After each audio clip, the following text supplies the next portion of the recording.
Ladies and gentlemen, it is Lightning Round. It is Kevin Tompkins here. Britt Flinn will be joining us here in just a few minutes. But welcome in. We've gotten through week 5. It is now week 6 here in the fantasy football landscape. A lot of tough news this morning, so I will preface everything that we do here with the following news. Justin Jefferson came up a little bit lame with a hamstring injury, has been placed on IR. So I don't want to get demonetized, the Fancy Learn YouTube channel demonetized by throwing in the sound of silence by Simon and Garfunkel, but that is definitely how I am feeling, knowing that the consensus 101 so far is going to be out for the next 4 weeks. So definitely a tough scene there. Of course, Devon Achane also likely to be placed on IR. That has not been confirmed yet, but been slated to miss multiple weeks with a knee injury that has been really unspecified to its severity. Of course, Mike McDaniel, always the vibes magician with, how he is at the press conference. So certainly a tough scene there. Britt will be coming. Look at that. I literally said Britt is coming right in, and here she is. Britt, look, I'm dealing with a lot of tough news this morning with Devon Achane and Justin Jefferson. My best ball bags are certainly taking a hit this morning. How are you coping with this news, and are you ready to crawl into a hole like I am? And James Conner. James Conner is going to go on Two. IR too. Oh no, it's Khalil Dan Herbert going to Mercado. be out. I mean, yeah, it's DeMarcado season. I know that it sounds weird, and I actually wrote about it in the Waiver Wire article, and I was like, don't feel bad if you don't know who he is, because I had to check and see who he is too. But this guy's actually pretty decent. He was second in rushing behind Kendre Miller at TCU last year, and he came over from, I believe it was a JUCO college. He's also outtouched, I think it was John Daigle that posted this on Twitter, 17-0 on third downs in games that he has played with Keontae Ingram. So they definitely like this guy. They like what he's doing. And Arizona, as much as we talked about how bad that offensive line was going to be, they are 6th in rushing yards per game. So I think that there is some value to be had. Not all is lost. We've got some backups. KJ Osborne's already been running the routes. Now he's going to get the targets for Justin Jefferson being out.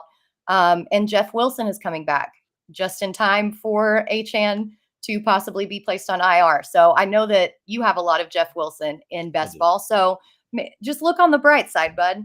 It's not all doom and gloom. We got this. It's not all doom and gloom. That is absolutely correct. My Jeff Wilson bags are probably the only bags I have that are heavier than my Devon Achane bags. But Mostert bags are pretty heavy too, and that's looking pretty good, I will say. But DeMarcado is very interesting. His role has expanded the last 5 weeks. He's gone from like 5% of the routes and 4% of the snaps all the way up to week 4 when he was still, kind of splitting with Connor. 40% of routes, 35% of snaps, up to pretty much a starter share last week with Connor, banged up. So it's very interesting. The Cardinals are not as bad as we thought they were. And this is usually not the case, with offenses. We think they're going to be just bad. Look, we were talking about the Seattle offense last year and how bad we thought they were going to be with Geno Smith. Geno Smith wins comeback player of the year and supports 2 high-end wide receivers. Now, not saying that's what we're doing here with Marquise Brown, Michael Wilson, Zach Ertz, but they're all professionals at the end of the day. So this is going to be been a functional offense up until last week. Last week was kind of the big blip in the radar as far as Josh Dobbs. We knew it was coming at some point, but I'm not saying I'm bullish on the Cardinals offense, but I think there's pieces that are at least valuable. And DeMarcado is certainly going to be a hot waiver wire option here. So we talked about that. Let's talk about the Minnesota Vikings as far as, with Justin Jefferson. We know it can be Addison and Osborne. I'm looking to pick up, a little bit of Brandon Powell. It's certainly in deeper leagues. Jalen Naylor could be an option as well because he is on IR but slated to come off too. John and Pemba actually just wrote the injury update for Justin Jefferson on fantasyalarm.com. So go check that out too. That pretty much nails everything there. So that offense is going to be pretty condensed as usual. One guy usually is going to be the guy that steps up. But, it could be an all-hands-on deck thing because we've seen Josh Oliver kind of mix his way in and be a bit annoying as well. It wouldn't be surprising surprising to me if they play more 12 personnel too. Yeah, that's what I think too. And Josh Oliver, like you said, was very annoying. I haven't seen him do so much over the past couple of weeks, but Osborne has been out there running the routes. He just hasn't seen the targets. I think if he's getting the routes and with that route share that he already has, he's going to finally see the targets. If you're in very deep leagues, sure, look at Naylor, look at Powell. But there's also talk now that Jefferson is out. Adam Schefter posted this morning that there might not be an incentive for him to return as soon as the 4 weeks are up because he didn't get the contract that he wanted. The Vikings are 1-4. They're absolutely abysmal. So what incentive does he have to return? Then there's also talks about trading Kirk Cousins to the Jets for some reason because he's on the last year of his contract. Aaron Rodgers is out. Zach Wilson, up until 2 weeks ago against the Chiefs, looked pretty awful. He still looked pretty awful against a very bad Broncos team. Just who knows what we're getting with the Vikings team. So anybody that you pick up is going to come along with a lot of inherent risk. Yeah, are the Vikings gonna tank like when the San Antonio Spurs lost David Robinson for the year and went like 10-71, and then they ended up getting Tim Duncan in the lottery? Are they gonna end up losing Justin Jefferson, tank, and get like Caleb Williams or Drake May in the draft? Like just with an embarrassment of riches in that Kevin O'Connell offense, like that is a total scenario I could see. I mean, they've only got one win on the season, so it would what is the incentive to bring Justin Jefferson back? I know these guys are all professionals. I know they're, have a lot of pride at stake and, but I mean, for the greater good, it would behoove them to try to make a move for a quarterback while there's like two quality. I mean, we're talking, there's other quarterbacks out there, but May and Williams are at the top of the list. Yeah, and it might not even be Williams because he's already come out and said, "Hey, these are the 5 teams that I want to play for. I'm making more money from my NIL deal than I am or I would be on this really terrible team that I'm going to get drafted to." So if he decides to stay at USC for one more season, everything could just be thrown into a blender as far as what we think people are tanking for and how this next draft is going to shake out. It's only week 6 and we're already talking about next year's draft. This is the degenerates that we are. Can we start? I'm going to start doing some 2024 best ball. I'm ready. I'm already ready. Yeah, we are all degenerates. Yeah, we've got best ball resurrection as well too. That's an underdog. So that's certainly fun. Shout out to the chat here to Chris Alvis here. Addison season. Yeah, absolutely. Those bags are also pretty full, at least on my end. And you got to figure that he's going to be seeing a lot of the the prevailing narrative was excuse me, that Jordan Addison would be seeing a lot of looks outside of opposite of Justin Jefferson, but now looks like him and Hawkinson are going to have to be the guys. So very interesting there. Excuse me. Side-eye Muppet, I am reading your comment currently right now. I didn't see anything else in the chat box. So if you do have a question for us, certainly happy to answer that for you. Ryan Kennedy, should I drop Najee for a flex spot waiver wire? I don't know if I'm dropping. Trust me, you will not find a more Najee bearer than me, but I don't know if I'm dropping him quite yet, especially with bye weeks here. Like we have a 2-team bye week here with Packers and Steelers, but next week it's 6 teams. You're going to be hoping and praying you have someone to start. And Najee's probably going to be at the top, at least 15, 16 running backs, even with Jalen Warren sniffing behind him. Yep, I agree. I would also like to know who else you have. That would help make this question easier. But I know that Najee's been disappointing and kind of an underachiever in that Matt Canada offense, but I still don't think that you can drop him. He would really have to be the low totem guy on your roster. And so I'm interested in seeing who else you have. Yeah, it'd have to be a pretty shallow league for me to even consider that. Certainly, if you're starting like,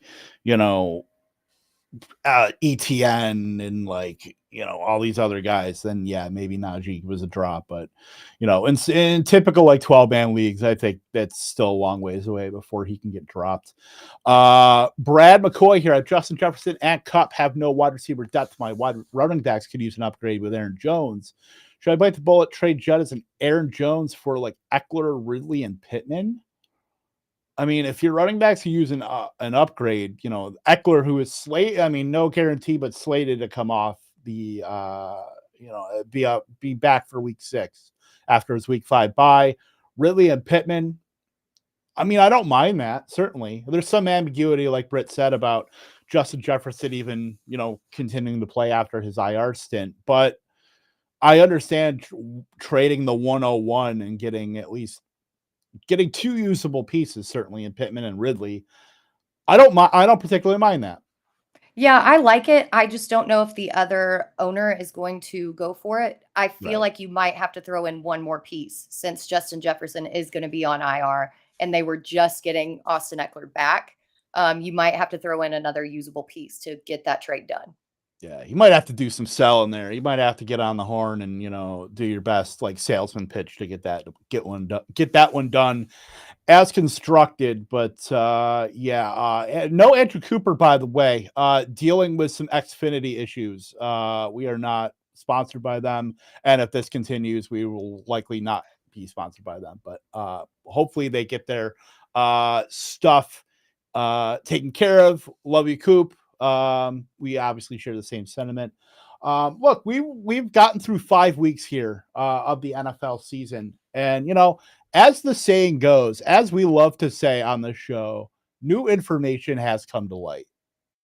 Information, man. New shit has come to light. Has never been more true than, we're talking week 6 here. And look, we've got to adjust too. We can't just rest on our preseason takes. My preseason takes are in the tank right now. Zach Charbonnet is scoring more points than Kenneth Walker right now. Drake London is a top 12 wide receiver. Look, we don't all get him right. I'll fully admit that. Jordan Addison is a top 12 wide receiver, or top 24. Could be now. Could be now. Absolutely. But Britt, as far as information that you've had to adjust to for 2023 so far, like what is your one big kind of adjustment that you've had to make? Well, so for one, I thought that the Colts were going to just be really, really bad. Turns out that they're not. And even with the return of Jonathan Taylor, I feel like this might become a full-blown committee backfield because Zach Moss has been so good that I don't think that you can justify benching him. Taylor also missed the entire preseason. He hasn't had a chance to learn that new Shane Steichen offense. And now with Anthony Richardson out for the foreseeable future, also possibly facing an IR stint, which just wouldn't that be a kick in the pants for everybody, not just because I flag planted him. It might be Zach Moss in that backfield for a lot longer than we think. I'm thinking possibly until week 8 or 9 is when we finally get to start seeing Taylor ramp up. But it's going to be Zach Moss hanging around for a little while. Also, sticking with the Colts, I just want to say that Josh Downs is that dude. I knew that this was going to happen. I was preaching on Downs, but the fact that we now have the information to finally show that Josh Downs is the dude over Alec Pierce. He might not be the dude over Alec Pierce getting the snaps, getting the routes, but he's certainly the dude getting the targets. And that's exactly what we like to see from a flag plant guy. Yeah, absolutely. Like Alec Pierce has been like the cardio guy, like the all exercise team. If I was going to be doing a video tomorrow for the all exercise team and like unveiling everybody, Alec Pierce would be on the cover of that because that's pretty much what he's been. 0.70 yards per outrun, not great. He's running. It's absolutely terrible. Like of wide receivers that got 90 plus targets last year, the bottom of the barrel was like Paris Campbell, KJ Osborne, Adam Thielen, and they were still at like 1. Like so, 0.70 is abysmal. He's just not earning targets, even though he's on the field. He's basically like before 2022 Allen Lazard. That's what he was. He is basically a blocking guy, a guy that maybe can take some coverage. Josh Downs has been in the slot the whole time, and all he's done, 1.67 yards per route one, playing primarily in the slot. Over 6 targets per game. Like he's been excellent. Like I don't know how you can, it's been really hard to kind of find a second target earner in Indianapolis for a number of years. I mean, there's been Pittman for the last few, but you've had all these tight ends and you've had all this just cycling through, end game T.Y. Hilton and, all these dusty wide receivers. And now you finally have some juice in Josh Downs, who I think should be at the end of every bench at absolute worst in any fantasy league. So I think he's a guy you need to go out and get. He's going to be very popular on the waiver wire this week. And then the whole Zach Moss is tough for me to parse because we honestly, we just don't know. Like, I know that's a very popular thing to kind of, just throw out there when we literally just don't know, because this is at the whim of Shane Steichen as much how he wants to deploy Jonathan Taylor. Like, we all thought that, Zach Moss would get most of the work in week 5, but did we think he was going to go out, not only do that, but just absolutely obliterate basically fantasy football and anybody who started him in DFS? No, I didn't think so. I think he's been fine, but I tweeted this out yesterday. Like, I just hope Jonathan Taylor gets the Zach Moss role. Like, that just seems so wild to me.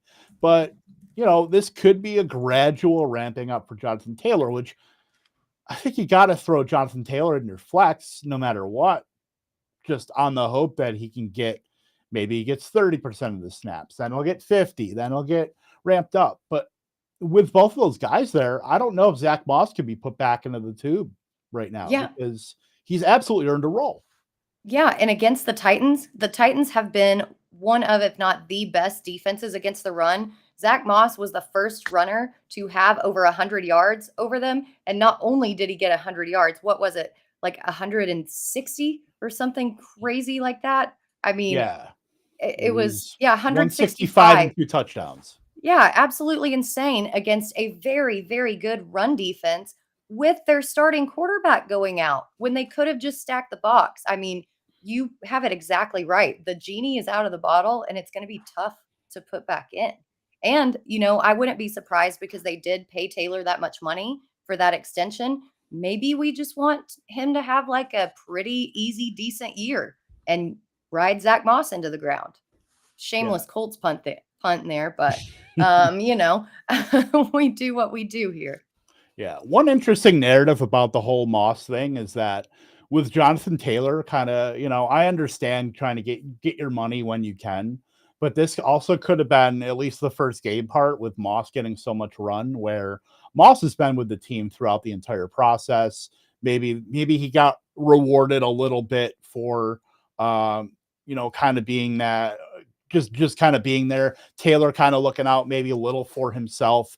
But look, I have no problem with running backs getting their money. I have no doubt that Taylor, now that he got his money, will get ramped up. He's just a bit of a tougher start, but I think you got to swallow. He's like one of the pills you just have to swallow in your flex and kind of have to deal with it. If you've had him for this long and you've held him, now you just got to throw him in your lineup and hope that he can get over 15% of the snaps this week. Like, I can't see him. I mean, Colts have the Jaguars, Cleveland, New Orleans. Like, that's not super easy, but you just got to swallow the bitter pill. Yep, exactly. But, we've seen with Shane Steichen too, he likes to use committees anyway. So maybe this is just going to be a thing. I don't know. It's going to be interesting.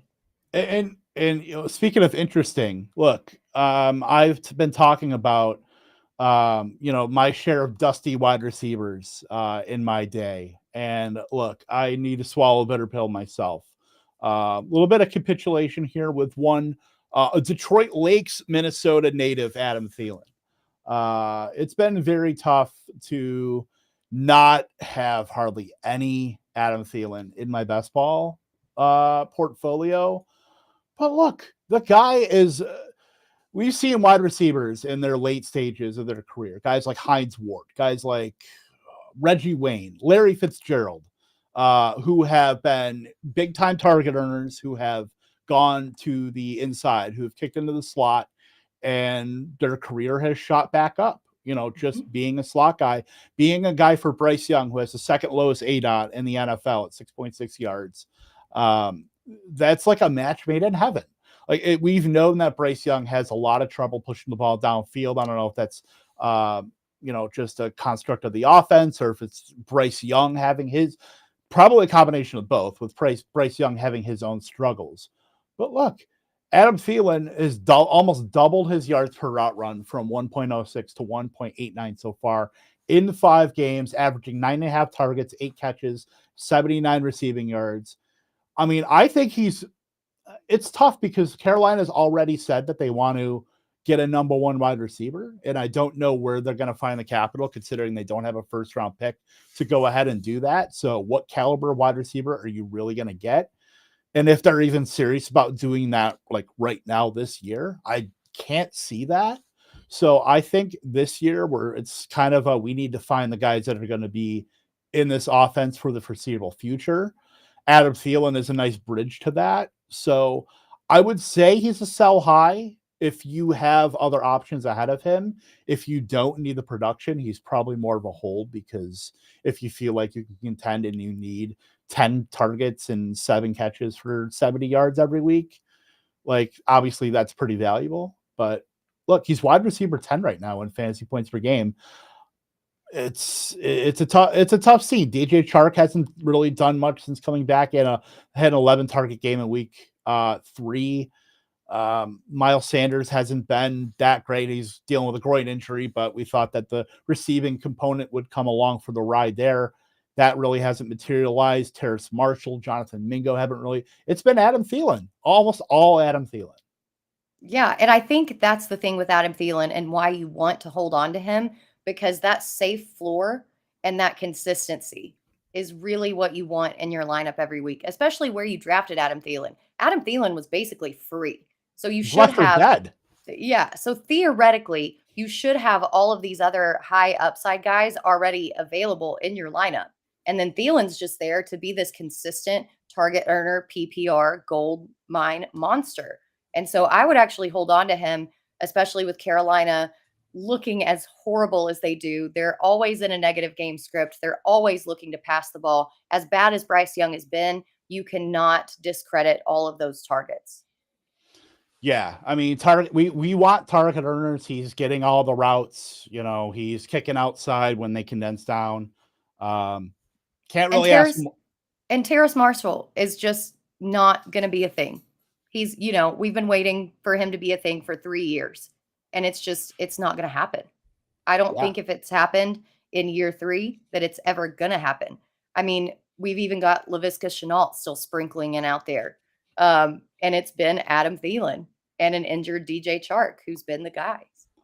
My man Laviska Shenault getting some carries. He might be the RB1 by this time the season ends. If Chuba and Miles Sanders keep looking as bad as they are, I mean, this legit could happen. How chaotic would it be to say that Laviska Shenault ends up in the Debo role by the end of the season for the Carolina Panthers? Always the thesis of the play. It's always been the thesis of the play. Terrace Marshall living up to that 3-star recruit status for sure. Let's take a look at this trade question here. Twitch gang, by the way, representing, needs some trade advice. Trade off Justin Herbert, Eckler, get Josh Jacobs, Jordan Addison, 14-man half PPR. So I'm taking off. Let's see, you had Tua quarterback. Let's see, your running back, Swift, McLaughlin, Connor Hill. You're getting Jacobs back, Addison. That's even for me. I don't like trading Eckler. I don't like getting Jacobs though. Jacobs has looked very AJ Dillon-esque. Right. That's the thing for me. I don't like that trade because McLaughlin, sure, he had a role when Javonte went out. Javonte may be back, and as inefficient as he has been, we still don't know that role that McLaughlin is going to have. So you're basically just banking and taking a big roll of the dice that Jacobs is going to be better, that Eckler is going to be worse, that he's still going to be hampered by that injury, and that this team in particular wants that stack of the Chargers with Herbert and Eckler. So I like getting Addison. I think, honestly, you got to get a lot more. You got to get a lot more, especially in a deep league. If you're trading Herbert and Eckler, yeah, I'd be wanting to get like ETN or something like that added on to that. Like I would need a high end piece. Absolutely. Yep. Agree with that. Yep. Let me take a look here. The Rhamondre Stevenson experience has been rough. Should I give up on him as RB2 or stay patient for another week? Rhamondre's been a tough pill. I guess that is the prevailing narrative of this show, is tough pills to swallow here. And Rhamondre Stevenson certainly. I mean, just the Patriots offense has been just a complete disaster all the way around. Like we're clamoring for Joe Judge and Matt Patricia to come back as offensive coordinators. That's about where we're at right now with Bill O'Brien. But Mac Jones has looked bad. He is slated to start week 6. But how can you in good conscience trot him out there in week 6 in good conscience? I know that Zappy has looked worse than Mac Jones has, but Mac Jones has looked piss poor. And also the problems along that offensive line for basically the past 3 weeks, 3 to 4 people on that offensive line have been either questionable or out. There is no protection. So I'm wondering how much of it is the offense, how much of it is the protection that the offensive line is offering, and how much of it is just that maybe Mac Jones isn't that good and people aren't respecting the pass, and so they're just stacking the box so Rhamondre can't get anything going. I think what we saw out of Rhamondre last year showed his talent, and you don't go from talented to non-talented within the span of a season. So I think that there are other factors at play here, but God, it's gross, and it's really tough to put Stevenson in your lineup. I need to see who they're playing next week because I do not have the schedule memories. So, I mean, that could be a decent lineup, but Vegas, Buffalo at Miami. But looking at what Max Crosby did to Jordan Love last night, I mean, it was relentless. Another weaker offensive line. Yes. And again, if that offensive line still has holes, which right now they've got 2 people questionable, we'll wait and see what the injury reports look like tomorrow when the rest of them come out, because that's usually when all the poop rolls downhill on the injury report. You might have to, just because I don't think that they're going to run or pass the ball as much with Max Crosby putting all that pressure on Mac Jones. But if he doesn't do it this week, then we've got some major issues. Yeah, it certainly doesn't help. Mac Jones has just been an abject failure. And it also doesn't help that they have no weapons vertically that can really stress a defense. Like they have, Juju, DeVonata Parker. Kendrick Bourne has probably been the best receiver, and that's really not saying much for this offense. So, look, we've been talking about this for years, that the Patriots are completely unathletic as far as our wide receiver group. This has been no surprise. Jacoby Myers, got out of New England and signed with the Vegas Raiders, and that the fact that they didn't replace him with Juju. I mean, I know Juju is kind of a known commodity at this point as far as like recognition, but on the field, like he's definitely taken a big downturn. So was that the dumbest situation ever? It's bad. Like they're gonna get Marvin Harrison, and we're gonna be hating life. Like I can't believe Marvin Harrison landed there of all places. And then he's gonna be the new like Bethel Johnson, and just the Patriots curse of drafting wide receivers. N'Keal Harry, who by the way is a Minnesota Viking and could also get run. No, I learned that yesterday. No, we are not making N'Keal Harry a thing. This is nope. We're cutting it right here. Yeah, let's cut that one off real quick. So yeah, let's should I trade Moore for ETN? I'm assuming this is DJ Moore and not Sky Moore or Rondale Moore. But look, DJ Moore, always the thesis. Week 5 against the Washington Commanders. That's why I drafted a ton of them in 2021 and 2022 was all for last week. But I mean, it depends on your roster. It depends on what you need. But if you need a running back in a 1-for-1 trade, I don't hate that. Like ETN has absolutely dominated this backfield. I mean, Tank Bigsby has not been a thing outside of like the most random green zone touches, but anytime you can get it back that's running like 85, 86, 87% of snaps each week and producing like 2 touchdowns, 136 yards in against Buffalo and London, can't really say much. And also no less than 3 targets each game. That was the big knock on him with Travis Etienne is, would some of the receiving component transfer over and get better in his technically year 2. But I'm fine with that. Yeah, and I am a little bit worried about Moore once the Bears have to face these tougher defenses because they're going to key in on him. And outside of Moore, there is no relationship with Darnell Mooney. I mean, he got targeted a few times against a really bad Commanders defense, but it was either overthrown, Mooney bobbled the ball. He never could come down with a catch. And once these defenders start to key in on Moore as the wide receiver 1 and only weapon in Chicago, I don't think he's going to have the same production. Whereas ETN, his role looks solid. I don't know if anybody's going to be able to stop him. He looks really good. He hasn't necessarily had the same fumble issues. He's had a couple, but not the same as last season. So, yeah, I also would like to see the rest of your roster just to know, how balanced it is. But looking at it from a 1-for-1 perspective, I like ETN. Yeah. Moore's next 3 games, by the way, I don't think you have to worry about any defensive, kind of resistance there in Minnesota, Vegas, and the Chargers. So I think those are going to be games where maybe Justin Fields keeps the train going. Maybe it stops a little bit at New Orleans in week 9, but they have a late bye as well. I mean, ETN has been fantastic. He's the guy that I would try to acquire. If you're able to get him for a kind of sell high now and more, I think you absolutely should do it.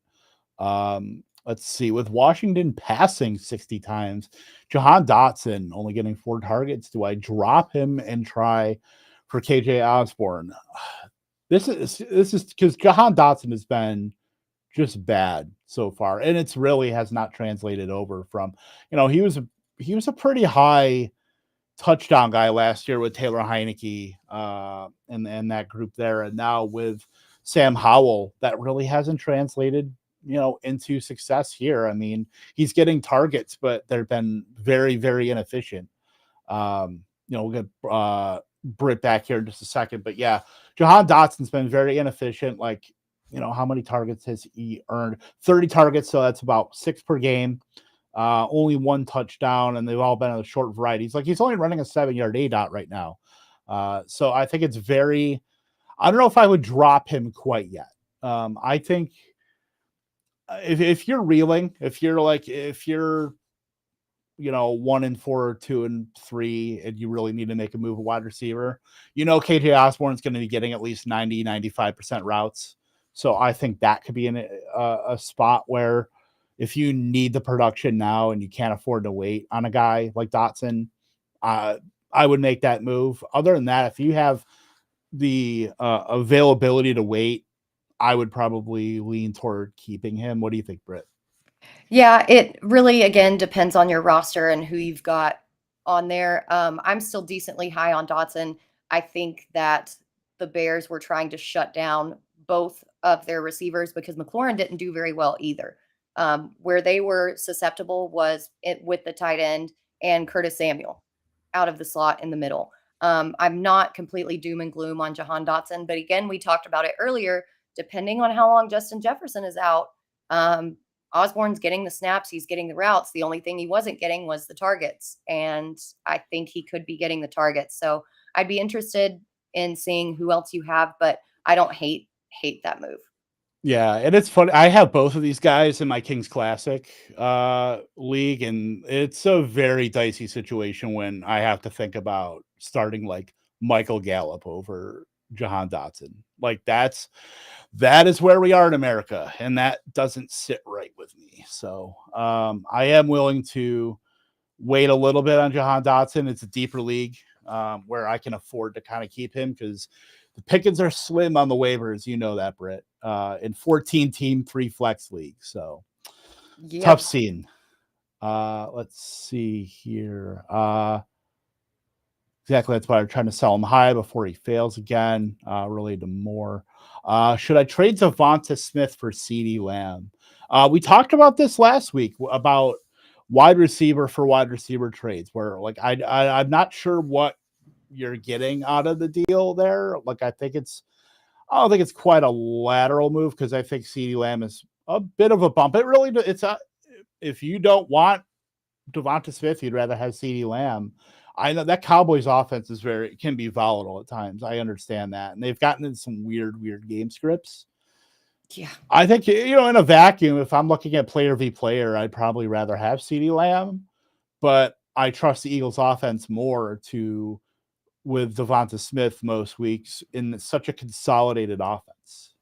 Yeah, I actually talked about DeVonata Smith being a buy low on the ESPN show just right before this show, because although he's only wide receiver 25 in PPR leagues and he has had 2 pretty bad games, this isn't going to be the case forever. The Eagles' meat and potatoes of their schedule gets pretty difficult, and they're going to go against some tough defenses with the number 1 corner on AJ Brown. I really expect it to open things up for Smith, because even this week they've got the Jets. I expect to see a lot of Sauce Gardner on AJ Brown. Then they've got the Dolphins, the Commanders, meh. Then they've got the Cowboys. So depending on who's going to be on him there. And then they have the Chiefs. So I think that Smith can rebound. He's just had a bad couple of weeks. And like what you mentioned with Dallas, the game script, you have not seen the ceiling of what we expected out of CeeDee Lamb, either because of this new Texas Coast offense or because of the defense and the game script or because of a little bit of both. And I would kind of stand pat here. I think it's going to get better if you've got DeVonta. Yeah, it does get better. Yeah, I was looking at that schedule for Philadelphia, like, wow. Like with the bye mixed in there, Dallas, bye at KC, Buffalo, San Francisco, at Dallas, and then at Seattle, which can be tough too. Like that's brutal. I mean, it's a first place schedule. What are you going to do? Let's see here. Thoughts on Romeo Doubs here. Green Bay were really trying to get Watson going last night. Romeo Doubs, this offense is going to be very volatile. We're talking about volatility with, the Dallas Cowboys, even more so with Green Bay. Look, Jordan Love looked not good last night, at all, making mistakes and then compounding mistakes. So yeah, it might've been a little bit of that with trying to get Watson going, but they seemed really, really committed to wanting to get 3 yards with AJ Dillon on every carry. As well. They seem very like the Matt LaFleur thing. Like there was a lot of heat on Matt LaFleur last night about, especially from I know it's Twitter and I know it's social media and people are going to overreact, but just his game plan going into that game where, wanting to just get that run going and not wavering from that. And just a lot of their line of scrimmage calls were very suspect too. I think Dobbs is going to have a lot better games, with that, but what do you have, that 12 and 13 target game? I think those are going to be more outliers than the norm here, but they go into their bye, then they have a Denver, Minnesota, Rams, Pittsburgh. Like if Jordan Love can't pull some good games out of Romeo Doubs there, I think there's issues, way more issues than we currently have right now. Yeah, and I think with that offensive line and the pressure that Jordan Love is seeing, it's going to be harder for him to throw those deeper targets to Christian Watson. Doubs is that shorter to intermediate route guy. We kind of saw it with Musgrave last night, with Musgrave getting 6 or 7 targets. When he wasn't getting chewed out, yeah. Yeah, he was off the field for, what was it, Sims at one point in time? I was Ben just Sims, what is happening? But anyway, that's neither here nor there. I think that it works out better for Jordan Love for those quick passes when he is getting pressured to actually target Doubs. I think this was a one-off. Doubs has been fairly consistent. I know that it's been without Christian Watson, but Watson is always profiled as a vertical threat where Dobbs is kind of that short to intermediate guy. He can run vertical routes, but that's not his bread and butter of his game. He's going to have a better game. This was just an anomaly all over the place. Yeah, and we saw without Watson, Dobbs was running a lot higher ADOTs. Like he was at 18, 13 and 1 and 10.5, and then down to 4.5 last night against the Raiders. So these wide receivers have clearly defined roles. We know Watson can do a lot of intermediate routes and stuff like that, but he's primarily going to be a lot of deep shot opportunities there for Jordan Love. Dobbs is going to be the short to intermediate. Jaden Reed seems to be just the line of scrimmage guy at this point, mixing in the slot when they do expand to 3 wide receivers. You know, we know Musgrave is going to occupy a lot of that short to intermediate as well too. But just it all hinges on Jordan Love, just as the thesis has always been for the Packers. And apparently we have some breaking news here. A wide receiver that was not used in week 5 is going to be used a little more, but probably still not used in his new team. Van Jefferson traded to the Atlanta Falcons. Is there any other details other than that? I know you just broke that, Britt. Yeah, so Ernie actually tweeted me or texted me. Thank you, Ernie. It's for a 2025 pick swap, 6th and 7th rounders. So basically nothing. It says a low risk, high reward deal. I don't necessarily know how you can call Van Jefferson a high reward deal. That's the spin zone. Yeah. Put that in the washer and let that come out before we call it like that. But yeah, so not a lot going there, but also does this open up the pass game a little bit more? Did they finally see Desmond Ridder? And there is a fly right in front of my camera. I apologize if it looks like just a monster in there. Did the Falcons finally see enough out of Desmond Ridder to say, hey, we want to open up this pass game. We're going to open up this pass game. And this is how we're going to do it. Or is this just kind of like, meh, it was offered to us. I'll give you the dirty candy out of my pocket. Yeah, he might be like the lint at the bottom of the change jar at this. Look, Van Jefferson, he has NFL bloodlines. His father played wide receiver for the Patriots and the Falcons. Sean Jefferson played for the Falcons as well. So kind of a homecoming here, I guess, for Van. But what is he really? He's a wide receiver 3 at best on this team that also has guys like Kadarius Hodge and Scotty Miller. You know, I can see him mixing in with those guys, maybe running 25, 30% of the snaps. Look, the writing was on the wall for Van Jefferson when Cooper Kupp came back. The Rams, you know, Cooper Kupp is always going to get 95% of the routes, but so did Puka Nacua, so did Tutu Atwell. Tutu Atwell was Van Jefferson, but just has a much higher upside, can do a lot more things. And Van Jefferson played 2 snaps. So now I get to edit my target report bullet points video as soon as this ends here, because I did talk a lot about Van Jefferson not getting routes. He's not getting any more of the Rams. Horrible. Yeah, it's just horrible. I'm not going out to snag Van Jefferson anytime soon. If we're having issues with Drake London and Kyle Pitts, I don't see how Van Jefferson is going to be the Band-Aid that heals this Falcons offense, but stranger things have happened, you know, certainly. So we'll see what happens with that. But thank you for breaking that news, Erndog, our illustrious producer, and Britt, for everything here. Let's get back to some of the questions in chat. By the way, we do have a showdown lineup that we can build real quick here in just a second. Is Chris Olave not the best buy low wide receiver 1? I mean, I think he's up there, certainly. I mean, we just talked about DeVonata Smith, but got to figure Chris Olave is right up there too. I mean, he's not going to catch a combined 3 balls for 16 yards, you know, and that's what he's done the last 2 weeks with 11 targets. So I can't see him doing that in a 2-game span the rest of the season, unless just some crazy stuff goes down. But yeah, I'm absolutely buying low on Chris Olave. If you can, you know, kind of get him for, you know, half price, 100%. And Derek Carr's arm's going to get better. I think that all of those targets to Kamara were very indicative of just how bad Derek Carr's arm was and how low yardage those 13 targets accumulated with. His arm strength is just not there. once he gets back to full health, Olave is going to get his. So yeah, if you can buy him low, scoop him up. 100%. Pick 2 to play a PPR, Waddle, Cup, Puka. That's tough, but God, I still just can't. Cup and Puka. I'm playing them both. Yeah, I mean, against what do we say? Who has the Eagles this week? My brain is not braining. Well, the I just Rams talked have about it. Arizona at home. And then the Miami Dolphins have the Panthers at home. Yeah, I said Eagles because they played the Eagles last week. Again, the brain is not braining. It's that fly. It's the fly. It's the allergies in here.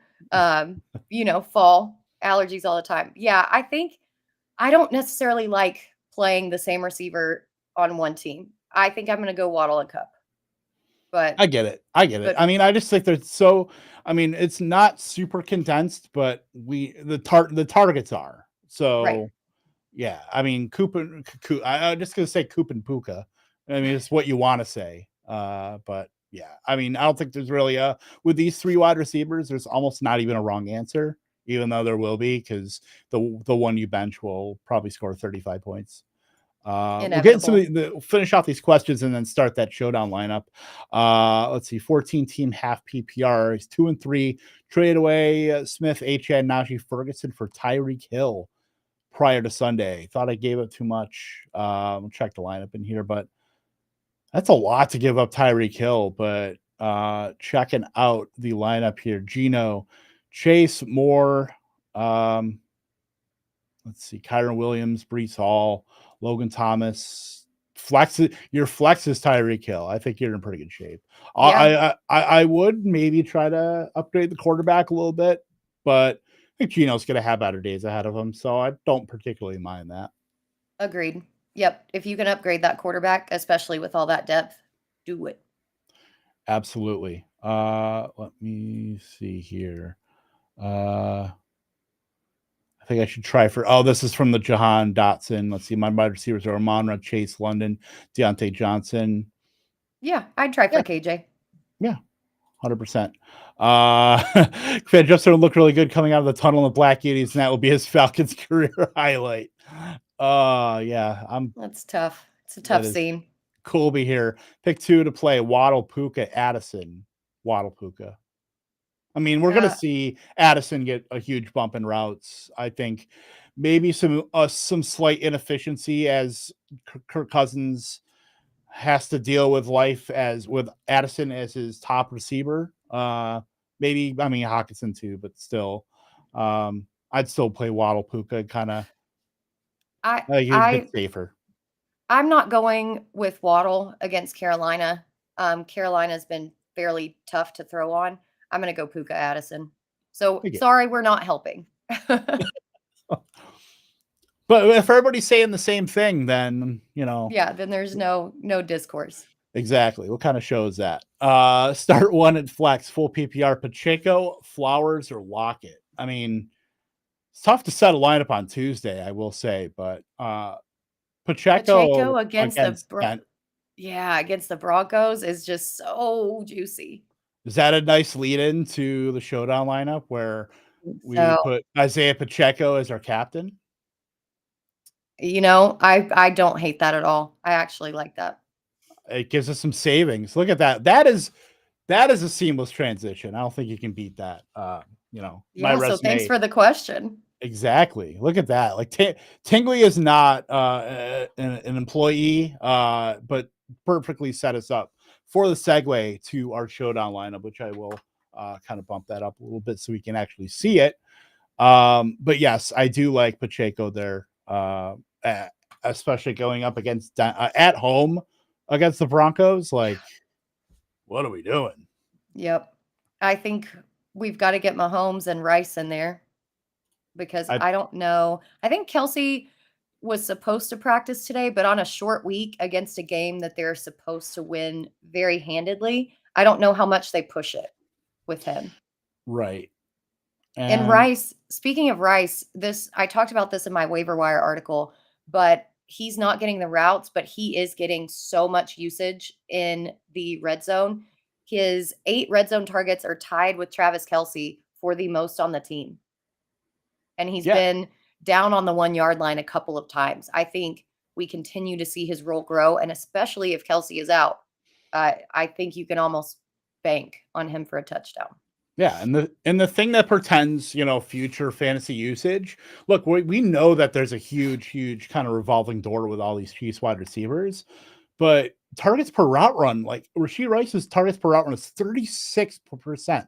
Like when he is on the field in the limited capacity that he is, Rashee Rice is being targeted.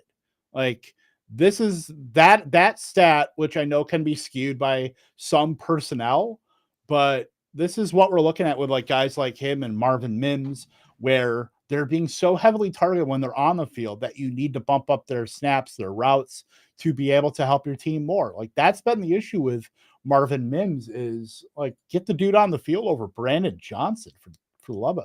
I mean, is Mims a lock button pick in here to pop off?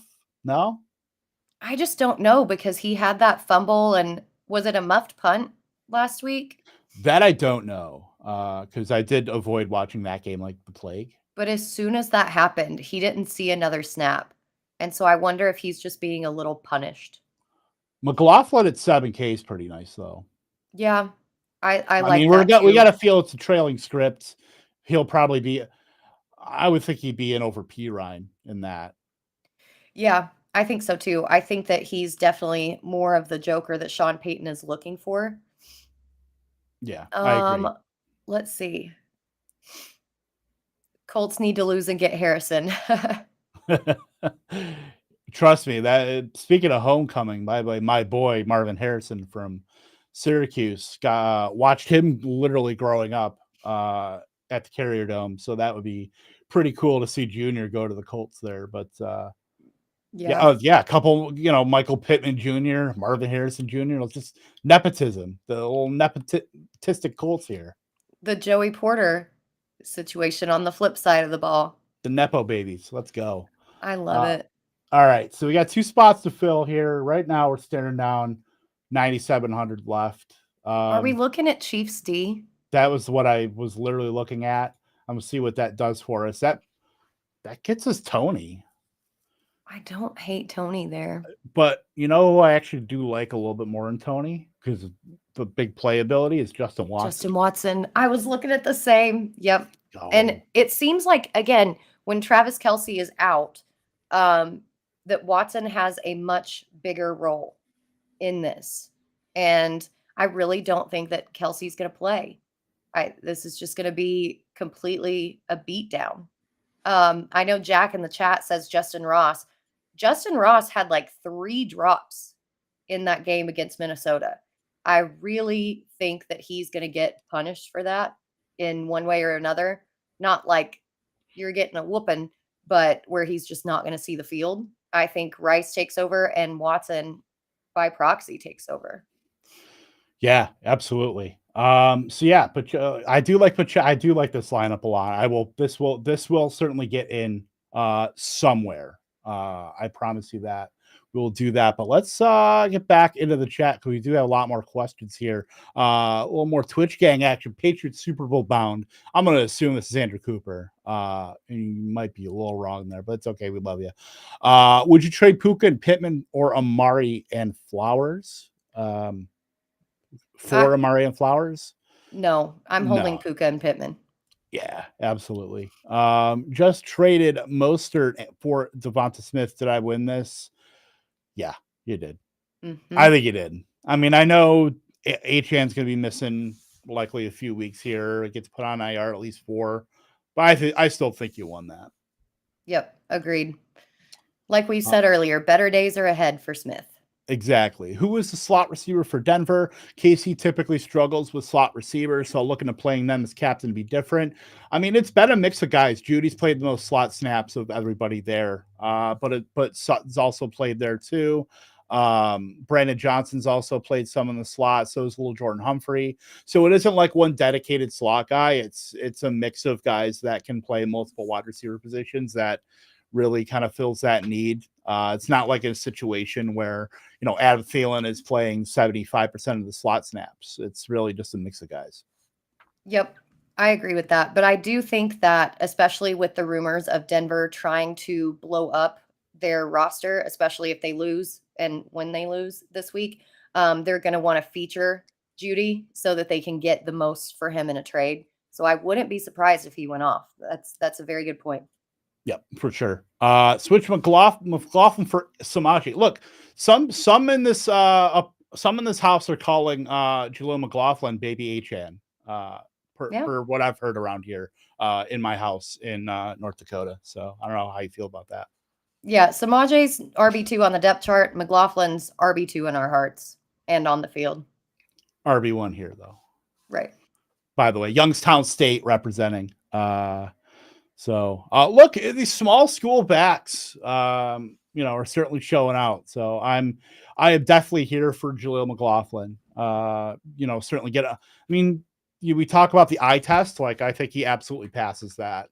Nothing against really Samaje Perine, because I think he's been perfectly capable. But when you watch both of those guys, it looks like McLaughlin just has like the extra gear. Yep, I completely agree. I mean, you might be looking at the next Philip Lindsay here, but who knows? Could be more. If we get Philip Lindsay out of Jaleel McLaughlin, I think we've done pretty good. Yeah, 100%. I would agree. Yep. All right. Well, I think it's time to saddle up here. Definitely a great show. Britt, what do you got? What are you working on this week for Fantasy Alarm? Yeah, so I just dropped my waiver wire article for this week. I know it's nasty out there, folks, but we're doing our best to help you win your matchups out there. Weekly matchup previews come out on Thursday. Britt's Fantasy Blitz is at 1 p.m. Eastern this week instead of 2 p.m. Eastern. And maybe a new song or two on Twitter at Britt_Flinn. Definitely. The Kyle Pitts one, definitely a crowd pleaser. I've got my target report bullet points that I'm be working on literally as soon as this ends to account for the Van Jefferson trade to the Falcons. So lots of good stuff there. Of course, target report on Thursday.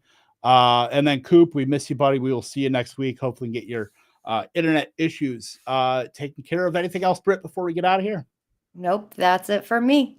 Perfect. We will see you guys later. We'll see you guys next week. Stay tuned for Alarm Fantasy Football. By the way, Scamper's rolling in right here. Really late. Can you start the show over? The best part is you can take that little dial on YouTube and slide it all the way to the left, and then go hit us up with a like on the video too. Anybody in the chat. So we will see you guys next week. For Britt, for Andrew Cooper, who can't be here, Kevin Tompkins. Toodles.